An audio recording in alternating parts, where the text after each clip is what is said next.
games.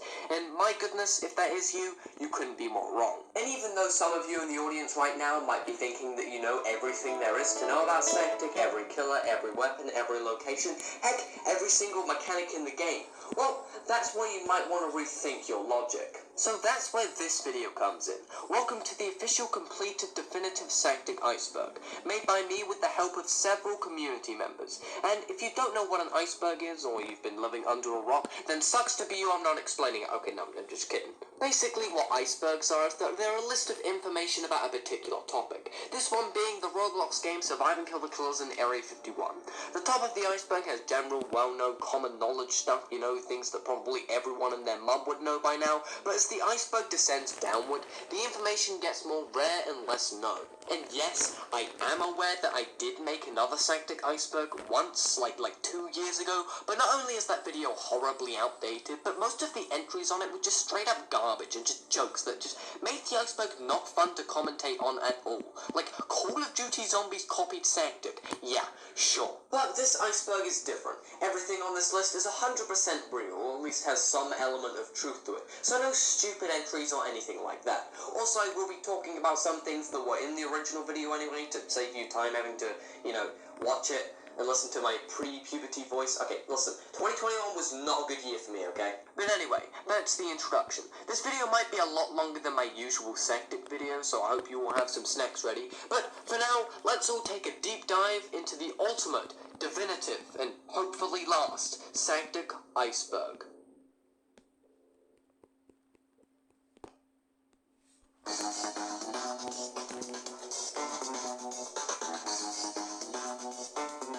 Homer Mafia 1. Homer Mafia 1 is the lead developer and creator of Survive and Kill the Killers in Area 51, and while Sectic is certainly his biggest Roblox game by far, he has worked on some other projects in the past, such as Humans vs. Zombies, and he's been on Roblox since 2014, and he's been developing for the platform ever since. But yeah, if you didn't really know who Homer Mafia 1 is already, then maybe this iceberg isn't for you. Although not too much is known about the guy, I've spoken to him a couple of times, and despite English not being his first language, he's a pretty cool dude, definitely one of the nicer Roblox developers out there.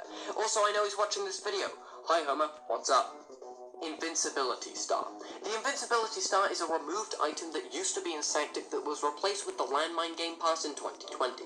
What the item did is that when you used it, it made you invincible from damage and allowed you to kill any killer instantly for 30 seconds. Pretty broken, maybe you can see now why it was removed. Of course, when this change happened, a lot of Sectic players got incredibly upset over this, and they're still going to this day, begging the developers to give them a refund for the item that they originally paid for on the infamous brain-dead Homer Mafia 1's group wall. Like, imagine if the Invincibility Star was still in Sectic today. Killer mode would be even more unplayable than it already is. I mean, you could just use the star, kill everyone at spawn, reset, use the star, kill everyone at spawn, reset. It just would not be fun at all. Also, it's possible the item was removed due to, of course, the star itself being a direct copy of the Mario star owned by Nintendo, and we all know how nicely Nintendo treats people using their property on Roblox.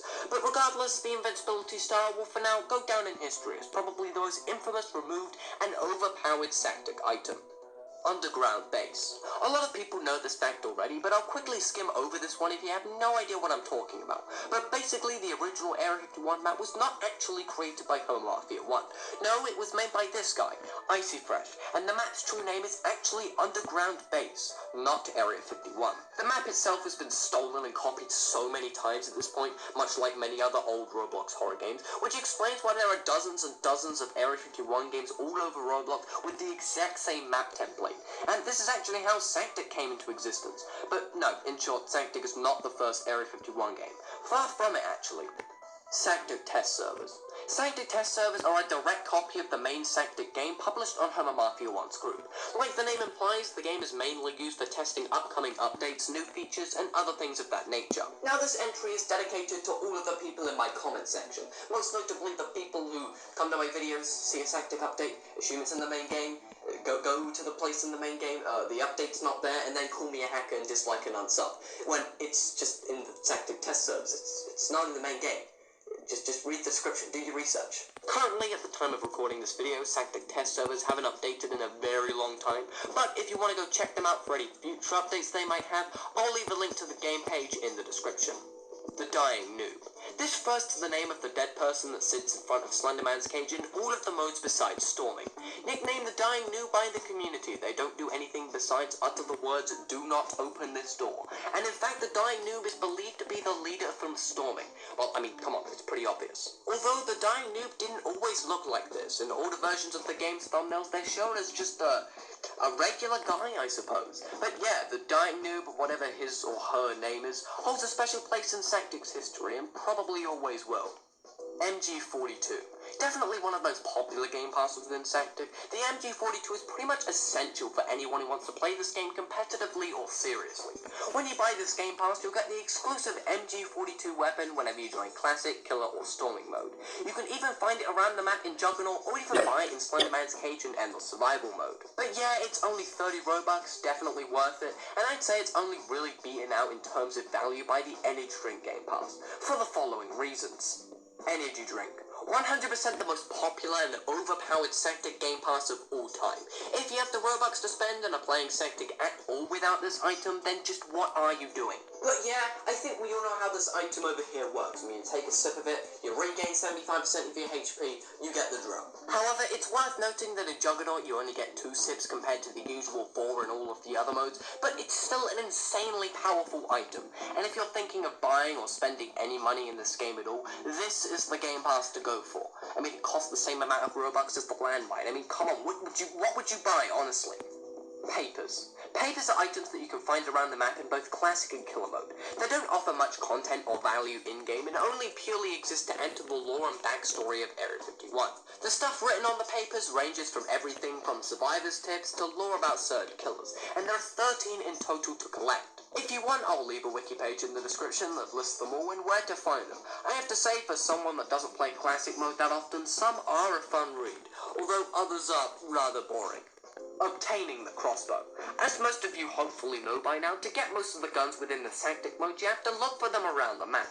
Unless you have the VIP game pass, of course, in which it gives you all of the guns pretty much immediately within Classic and Killer mode. However, there is one weapon that works a bit differently to the rest, and isn't even included in the VIP game pass bundle, and that weapon is the crossbow. The crossbow is unique in that you have to complete the kill house parkour in under 45 seconds in order to be able to receive it in each of the modes. But it doesn't really matter anyway, because the crossbow sucks. It's like the worst weapon in the game. I mean, there's like 12 arrows that you can use, and then bam, boom, you're done. You have to go back to an ammo box, and the arrows take bajillion years to explode. Well, I mean, it is a free weapon, so it makes sense, but like, the VIP game pass is only like a couple cents, like in real world money, and you get all the guns for free, so I'm not sure why you wouldn't use those, but you know, if you don't have game passes, I guess you could use the crossbow. It's definitely very strange. You can't even get the crossbow in either Juggernaut or Endless Survival out of the mystery box if you don't meet the requirements to obtain it.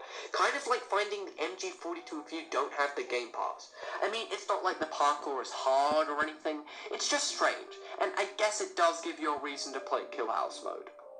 Atomic Bomb. By far one of the most well-known locations within Sectic. The atomic bomb is found in the radioactive area in all of the modes, and if you go up to it in either Classic or Killer mode, it gives you a free badge, although nobody really knows why there's an atomic bomb in Area 51 to begin with. It's definitely the cause of the radioactive area existing, as stated in one of the papers found in the location, but what else? Is it sentient? Did it give life to the zombies? What about the giant? Or maybe it has connections to the ray gun? Nobody really knows, but hey, at least now you know how to get a free badge if you didn't already. Menu screen music. One of the Sectic menu screen's most defining features is the music that plays in the background, and if you sit there and listen to it for long enough, you realize that it isn't just one song on a loop, but 3, and you could even arrange which music track to play in what order to your liking. One of the songs is a remix of Winds of the Jords, a well-known classic Roblox song, while the other 2 are Lunatic and Scent of the Night, composed by the artist Mayu. I think that's how you say it. Although it's worth noting that Mayu did not create these tracks exclusively for Sectic, rather they are just royalty-free music that Homer borrowed instead. Fun fact, actually, these 3 songs were decided by the community in a poll held in Sectic Discord by Homer Mafia 1 himself. So technically, whenever you go into Sectic, you're listening to music that the community likes, or the community decided on. So that's pretty cool. However, there is a 4th music track within the game, titled Strolling Around, also by the previously mentioned Mayu. However, the only way to get it was through completing the Vicious Quest badge in Halloween of 2022, so it's since unobtainable today. Sanctic vs. Sancticia 51. The debate over the true way to pronounce this game title has been the cause of several arguments within the Sanctic community in the past. See there, I just did it again. Some people, like me, prefer Sanctic. It's short and easy to say. Although some people will instead use Sancticia 51, which, it's fine. I use it in my video titles after all. This is something that I believe you can really make up your own mind on. One of the loading screens mentions that both are valid, and since the loading screens were written by Homer himself, then yeah, this mystery's been solved. Silent Killer Nerf.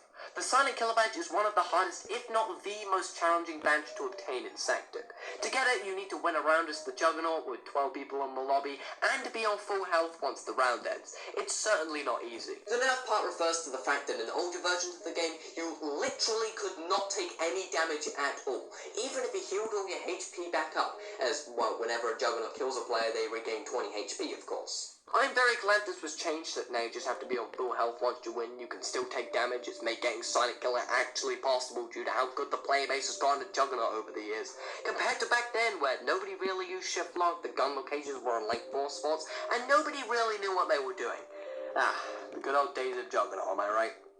Killer Case Files, one of the few collection elements within Sanctic. The Killer Case Files are items that are rarely dropped by killers within classic modes with an estimated 5% chance. The case files themselves don't do anything besides providing facts about a said killer, the amount of times you killed them, as well as their origin and background. Interestingly though, there are some case files that work a bit differently, such as bosses for example. Bosses always drop their case file on a 100% chance. Well, except with Giant Zombie, but he's not really a boss, is he? He's just a big guy. He's not a boss. Or even Jane the Killer's case file, which she drops herself whenever she kills Jeff the Killer, since of course weapons do not effectively harm Jane, so it makes sense why this is the case. Get it? Case files? Whatever, let's just move on. Call of Duty Zombies references. Within Sanctic, there are many references to other games and media, the most prevalent of these being Call of Duty Zombies. For example, the ray gun and all of the sounds associated with the weapon are taken directly from Call of Duty Zombies. The whole endless mode is based off of the round system of Call of Duty Zombies, and there are many more examples. I'll leave a wiki page in the description if you're interested to know about all of them. But yeah, I think it's safe to say that Homer's a pretty big Call of Duty Zombies fan. Can't say I've ever played the game myself though. Execution Room. The Execution Room is a small hidden room that you can only open with the golden key found in the teleport to office room in both classic and killer mode. Of course, you get given the badge once you enter for the first time, but what is strange is what's inside the Execution Room. There are many torture devices present, such as electricity lamp and random chains hanging below a surgery table. What's odd is that the fact that this room has existed in Sanctic for the longest time, and nobody's really questioned its existence. I mean, even when lore get added to the game, the Execution Room remains. I mean, what's its purpose? Well, okay, its purpose is pretty obvious, killing people. But who? Soldiers? Killers? Intruders, perhaps? Nobody really knows. It's worth noting, though, that at one point there were even more torture devices in this room, such as a guillotine, an electric chair, and it even had a full-on dead person in the room. More information on that later down the iceberg, though, so stay tuned.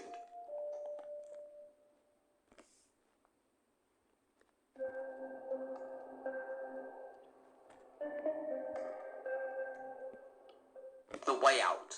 The Way Out is a classic Sanctic Easter egg that has been in the game since nearly the beginning.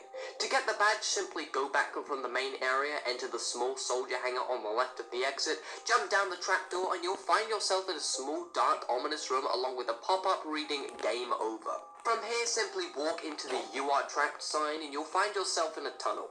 Jump over a couple of pits of death and a few very easy to avoid spikes, and you'll reach the end. Bam, boom, you're done. Although this badge used to be really annoying to get, nowadays it's super easy to obtain. Like, almost too easy. You can get it in like 30 seconds with a YouTube tutorial. It's not really known why The Way Out was added into the game in the first place, or why it's even still in the game. It doesn't really seem to fit with anything else in Sanctic, but hey, it's still here. Sanctic 2. Sanctic 2 is or was a fan-made Area 51 game that was created by Homer Mafia 1's friend Portala 1, now known as SB Portala, as an unofficial sequel to Sanctic.